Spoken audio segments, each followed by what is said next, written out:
जय श्री गुरु। आज हम जिस विषय पर चर्चा करने वाले हैं उस विषय का नाम है कर्म का विधि विधान। देखिए, अपने जीवन में हर आदमी कर्म करता है, कोई सफल होता है, कोई असफल हो जाता है, लेकिन सफल होने वाले के पीछे यही कारण होता है कि वह विधि और विधान से काम करता है, इसलिए सफल हो जाता है। लेकिन हम जिस विधि विधान की बात करेंगे वह सबके लिए है और सबके हित के लिए है। देखिए, रामायण में एक बात आती है कि कर्म प्रधान विश्व करि राखा, जो जस कर्म तस फल चाखा, सकल पदार्थ यही जग माही, कर्महीन नर पावत नाही। कहने का अर्थ यह है कि कर्म जो है, कर्म जो पूरे विश्व को अपने कर यानी कि मुट्ठी में रखा है, कर्म प्रधान है। इस संसार के जगत में जो कर्म प्रधान है, जो पूरे जगत को चला रहा है, जो पूरे ब्रह्मांड को चला रहा है, वही कर्म के निधि को, विधि को समझना है। हम जो कर्म करते हैं हम समझते हैं कि हम करते हैं और वहाँ सफल हो जाते हैं। देखिए, कर्म करने की विधि और विधान होता है। एक बाहरी सफलता का कर्म है और एक आंतरिक सफलता का कर्म है, जो धर्म का क्षेत्र है और बाहर जो कर्म का क्षेत्र है। दोनों क्षेत्र में कर्म प्रधान है।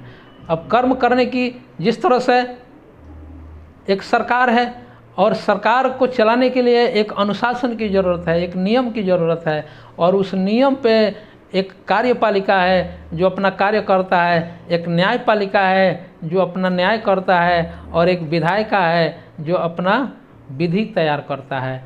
और समाज के ज़रूरत के अनुसार वो अपने विधि में संशोधन करके उस नियम में बदलाव करता है।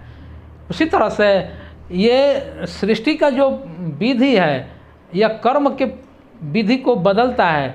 जैसे हम बाहर देखते हैं जो समय का चेंजिंग होता है, जो मौसम का चेंजिंग होता है, जो दिन रात का चेंजिंग होता है, यह हम नहीं करते हैं, लेकिन हम इसमें इंटरफेयर करते हैं। अगर बारिश होने लगे तो हम कहेंगे कि भगवान अत्याचार कर रहे हैं, जबकि हमारे बस में नहीं है। ज़्यादा धूप होने लगे तो हम कहेंगे कि भगवान अत्याचार कर रहे हैं। वह प्राकृतिक कर्म है, और प्राकृतिक कर्म जो है वो अपने आप होता है। और एक कर्म जो हम करते हैं, हम कर्म जो करते हैं, देखिए हमारे हाथ में कौन सा कर्म है जो हम कर सकते हैं। जो चीज़ मनुष्य के द्वारा बनाया गया है, जो मनुष्य ने जिसका खोज किया है, उसमें हम हाथ पांव मार सकते हैं। लेकिन जो प्राकृतिक व्यवस्था है उसमें हम अपना हाथ पांव नहीं मार सकते हैं, हम अपना बुद्धि नहीं लगा सकते हैं। लेकिन उसमें भी हम अपना बुद्धि लगा करके उस व्यवस्था को बदलना चाहते हैं, जिसके चलते हमको दुख होता है, तकलीफ होता है। अब कर्म का, हम सांसारिक भी कर्म करते हैं, उस कर्म का विधि को पहले समझ लीजिए। कोई भी कर्म करने के लिए उसका नियम होता है, उसका ज्ञान होता है, उसका ध्यान होता है। बिना नियम के, बिना ध्यान के और बिना ज्ञान के हम कोई कर्म नहीं कर सकते हैं। अब उसका विधान क्या है? कर्म का विधान क्या है? कोई भी कर्म करने के लिए समय निश्चित किया गया है। जो काम समय पर नहीं होता है वह काम करने से हमें खुद को भी तकलीफ होता है, पीड़ा होता है और रोग पैदा होता है। इसलिए कर्म की जो विधि है, सब विधान है, वह समय है। कर्म करने के लिए जो शक्ति लगता है, जो बल लगता है, ये विधान में आता है। कर्म करने का एक स्थान होता है, एक जगह होता है। हर काम हर जगह नहीं होता है, हर काम हर समय नहीं होता है। हर काम में हर बल नहीं लगता है। जैसे मान लीजिए कि सुई में धागा डालना है तो इसमें पहलवान को बुलाने की ज़रूरत नहीं है।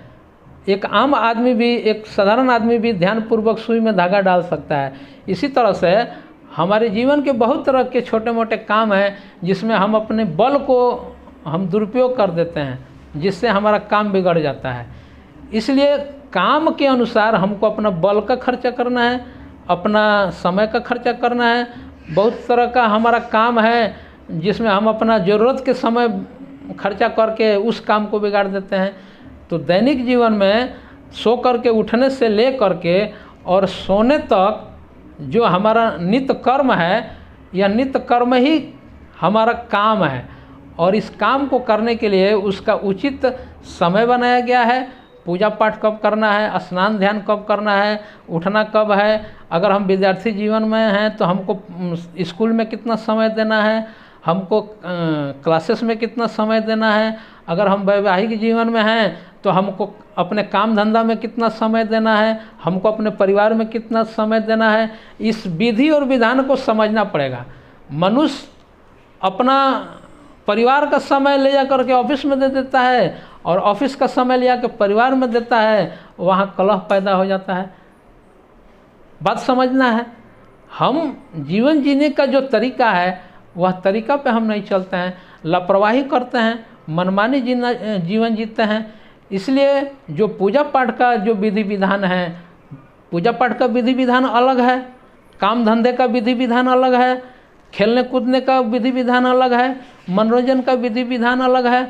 लेकिन हम इन सब को अपने जीवन में डाल करके और इसके विधि विधान को समझते नहीं हैं और अपना समय, अपना शक्ति, अपना ज्ञान ये सब नष्ट करके हम विवेकहीन हो करके और हम क्या करते हैं, हम अपने परिवार को दोष देते हैं कि तुम हमारा दिमाग मत खराब करो।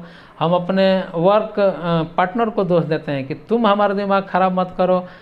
हमारा दिमाग खराब कहाँ से हुआ है, हमारा सेंस कहाँ से आउट ऑफ कंट्रोल चल रहा है, इसका हम खोज नहीं करते हैं। क्योंकि हम ज्ञान से, ध्यान से और नियम से काम नहीं करते हैं। हर एक कार्य का नियम पद्धति है, सिस्टम बनाया गया है।